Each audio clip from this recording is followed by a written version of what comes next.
Hi everyone. You'll notice I'm not in my usual location for the On My Studio Table episode today.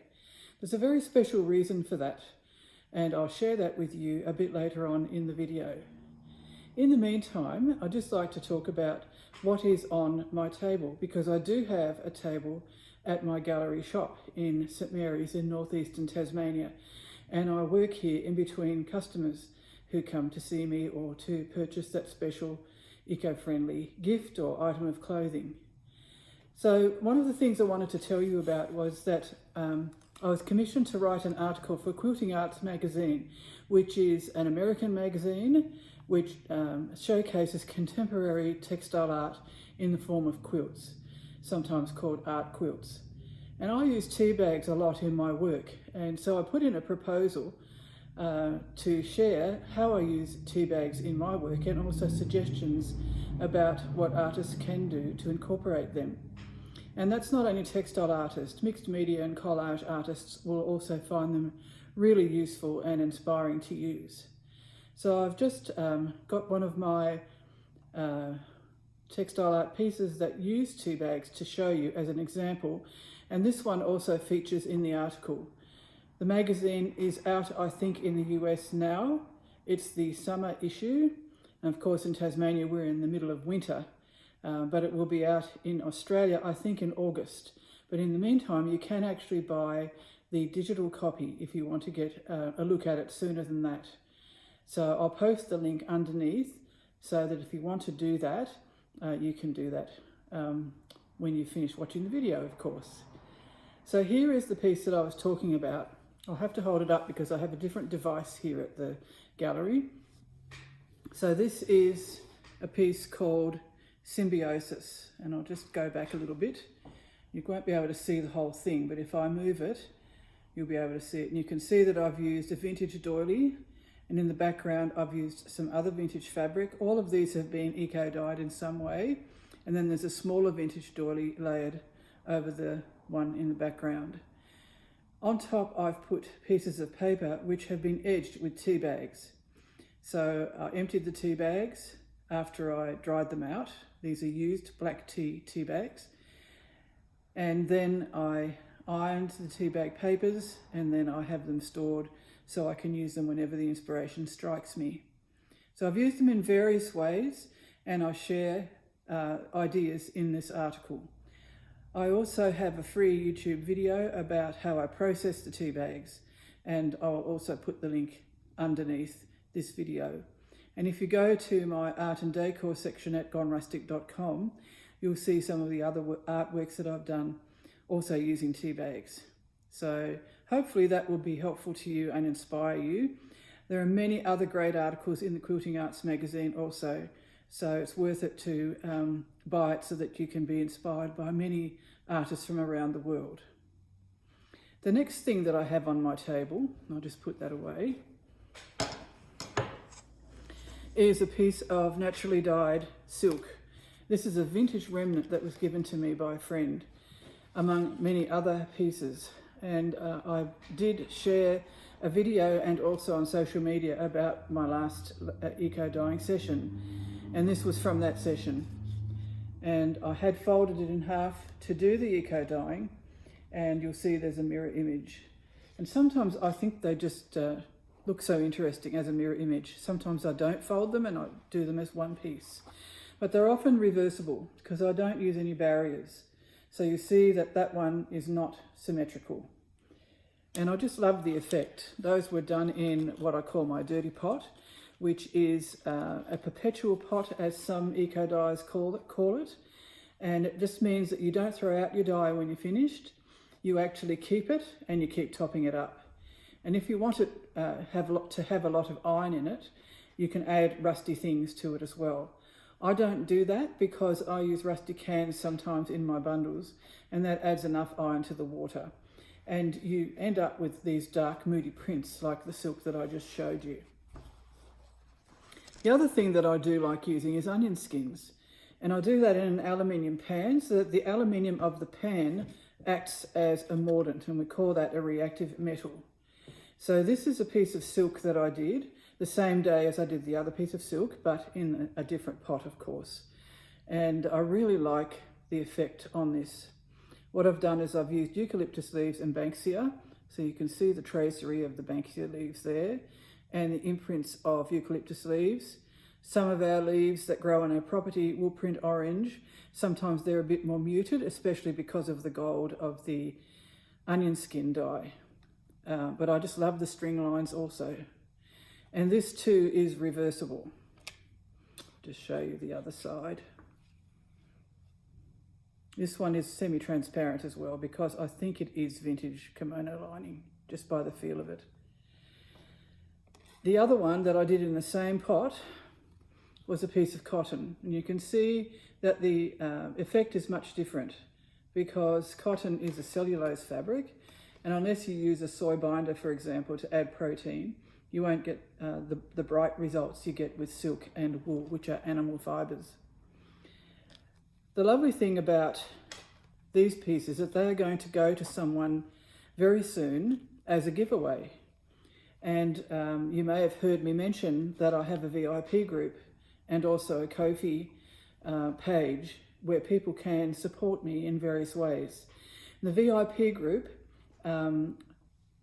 have put in the comments underneath my post about these fabrics why they would like the fabrics and what they would make with them. So I'm going to be announcing the winner soon, but if you want to join the VIPs and have a chance to win this, I'll leave it for a day or two and I'll put the link how to join the VIP group underneath this video. Another thing that I'd like to share with you is the scroll that I've been working on for a long time. I have shown you this in parts before, and I think I explained to you that it was actually a UFO or an unfinished object, work in progress, whatever you like to call it. And they were strips that were partially embroidered, and they didn't have a particular use. I had used some that I'd completed as a collar on a cloak that I made, which is in the wearable art section at gonerustic.com. But the rest just sort of sat in a box for several years. So I was rummaging for something else and I found them again. And I thought, oh, there's enough of these to make a scroll. And most of you know I do love making scrolls, and so that's what I did. I'm not going to reveal it completely. I did finish it. I finished it on the weekend because I'm going to share this with my Ko-fi and VIP supporters as a special extra for them as a thank you from me. But I will just show you a little bit. So the first thing I wanted to show you is that I made a piece of cloth twine for it, and I used the instructions on Catherine Chambers' channel called K3N Cloth Tales.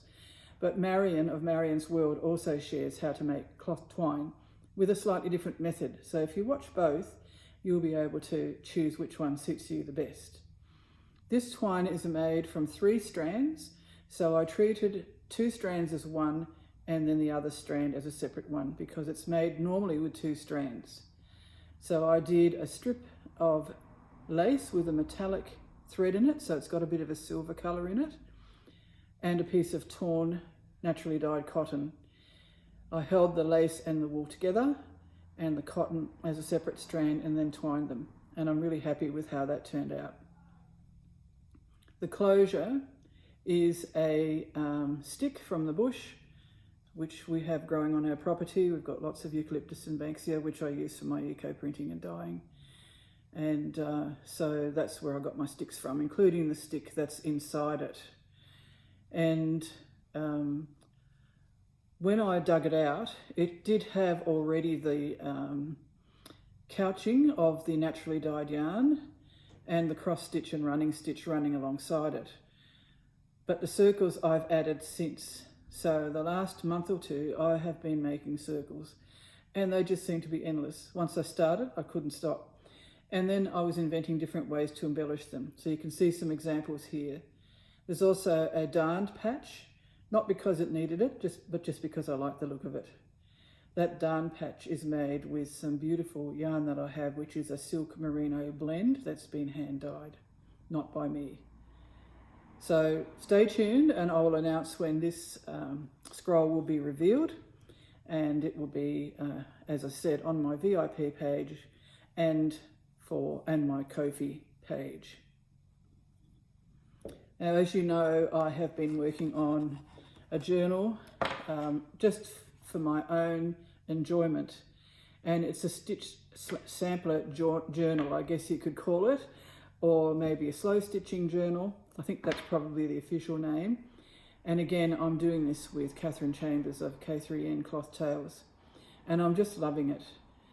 One of the exercises that we did starting in March and then finishing last week was to make a little book and then bury it in the ground. So on the 31st of March, a little book was buried in the ground that I'd stitched, and I dug it up last week. So I'll just hold it up so you can see it. This was one of them. And because I didn't have any disintegration, as some of the other members of the group did, I just stitched it onto a background piece of naturally dyed silk and just left it so that it would work as a little book. And I'll see if I can do this without going off camera. So that's how it is opened up. And then when I show you the back page, there's the eco printed cloth behind it, and as I said, that's silk. The little book is cotton.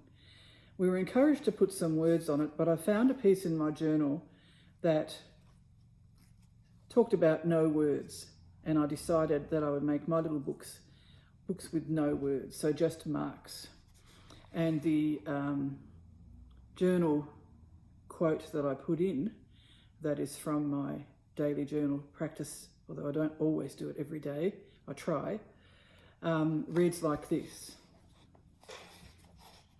Love makes me vulnerable. Sometimes I have no words. So that was my theme. And then the other page, the other little book I'm in, went for the page for week 25, I think it was. So one was planted in a pot plant, in the soil of a pot plant, and the other was buried in the ground. And this one was the one that was buried in the ground, I think. And again, I didn't have any disintegration, so I did the same thing. I stitched it onto a piece of eco-printed fabric and just kept it as a little book. So I'll just open it. It's very cold here this morning and my fingers are not really being very cooperative. So there's the inside, and you can see some shadows of leaves because I had put them inside. This one was wrapped around a stick, the other one was wrapped around a piece of copper pipe. And that's the piece of eco-printed fabric I put behind. And that has a maple leaf, some rose leaves, and some cotinus or smoke bush. The other thing that I've done since I last made a video, we did some crazy patchwork, and I really enjoyed that. It's probably a bit over the top because I couldn't stop stitching, but that was one of them. We did two over 2 weeks, and this one features feather stitch, which is a new stitch I just learned when I made this, and other stitches that I like using, plus a couple of yo-yos or Suffolk puffs, and some buttons and some beads. And the next one is a similar thing, but a different design. And that's how that one turned out. This one has a fan shape in it. It has lace as well, and you can see the beads and the buttons and the Suffolk puffs. Both of them also use my own naturally dyed fabrics. And the piece of journal writing that I used for the one I've just shown you, I smell the freshness of the air, grey thoughts disperse. And I wrote that in 2020. The last page in this journal takes me halfway through the year and also the rest of the group. And you know that I've been working on a Quilt As You Go hexagon project, and it's becoming a table runner, and I will show you that in a moment. So this was the hexagon that we did for our journal. Catherine asked my permission to use this idea for this week's exercise, and of course I said yes. And I've so appreciated her mentioning me and giving me credit for this, because I've had more people come over to my channel because of it. So thank you very much, Catherine. And I do love your channel. I won't miss it. Every time there's another video due out, I wait with bated breath, actually, till it comes out again. So the difference between this and the ones that I did was that Catherine added an applique circle into the centre, and I did a larger one because I had some stitching in this because it was a leftover from my table runner, and being silk, it left holes in the material. So I made a bigger circle to go over the top, and it has its edges turned under. I used paper underneath and then pulled it out just before I finished stitching it down to give it the shape. And then because feather stitch was used around the circle, I thought I might just trail mine across the circle. So that's what I did. And I must say, it might be my new favourite stitch. And then we added other stitches and French knots, such as French knots, to it. And again, all these fabrics are naturally dyed. So that's going into my journal. And the little bit of writing that I'm putting with it reads like this. Today, the mist, the light, the silhouette of trees and birds calling. I just love where I live. We have nature all around us. We lived there for 10 months. No, not even 10 months. We moved there last November. So it's just such a joy to wake up every morning and see the nature around us. So the last thing I'm going to show you is the table runner. And I haven't quite finished stitching it together. I almost have. So I'll just hold it up as far as it is, as far as it's done. So you see the top row is not attached yet, but the other two rows are. So I have some announcements to make, as I mentioned. One of them was about the Quilting Arts magazine article, which I hope you will enjoy. The other one is about my business. So as you know, I have a gallery shop here in St Mary's in northeast Tasmania. I've been running it for over 20 years. I started in an old church building which I rented, and then we bought a building and renovated it, and I was there for about 18 years. Then we sold it so we could finish our house. And now I've been in this premises for about a year, just over a year. But I'm feeling like I'd like to change direction a little bit. So some things will stay the same. For example, I will still keep my online shop going.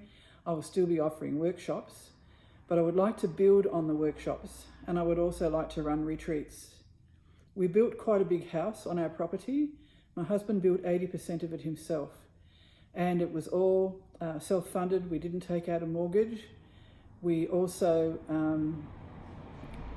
did it bit by bit, so it took us about 10 years. As we had the money, we'd do a bit more. And because my husband also runs the local museum, it had to be done in his spare time also.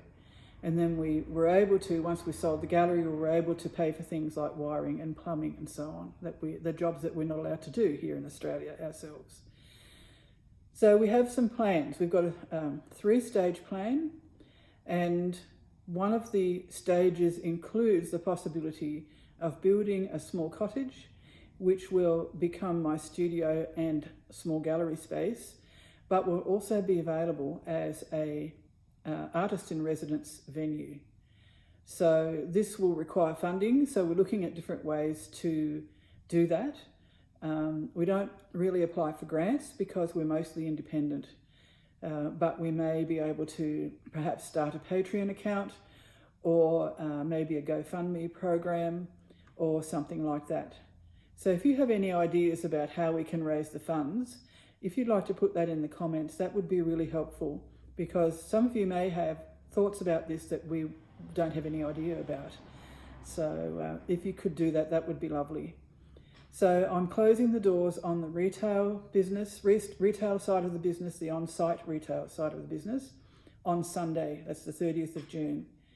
So this will be the last time that I'll be able to present anything from this space. And it has been a lovely space to use.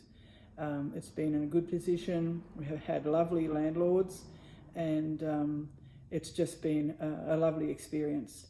But the time has come for Not new directions exactly, but to just build on some of the other aspects of the business. If you'd like to know more about the workshops that I offer, if you go to gonerustic.com and click on events, that will show you some past and present workshops and other events that I run. You'll also see one on intuitive stitching, and I did say a couple of videos ago that I was going to open that up again soon, and some people have expressed interest in that. I do need a couple more people, so if you're interested in intuitive stitching, have a look, see if it suits you, and then put a comment here under the video. So thank you so much for being with me for this video. I'm really enjoying this on my studio table series, and other people seem to be also, which is lovely. And my subscribers keep growing and my viewers of my videos keep growing. So that's just wonderful. And hopefully you'll join me again for the next episode of On My Studio Table. Thank you, and we'll see you next time.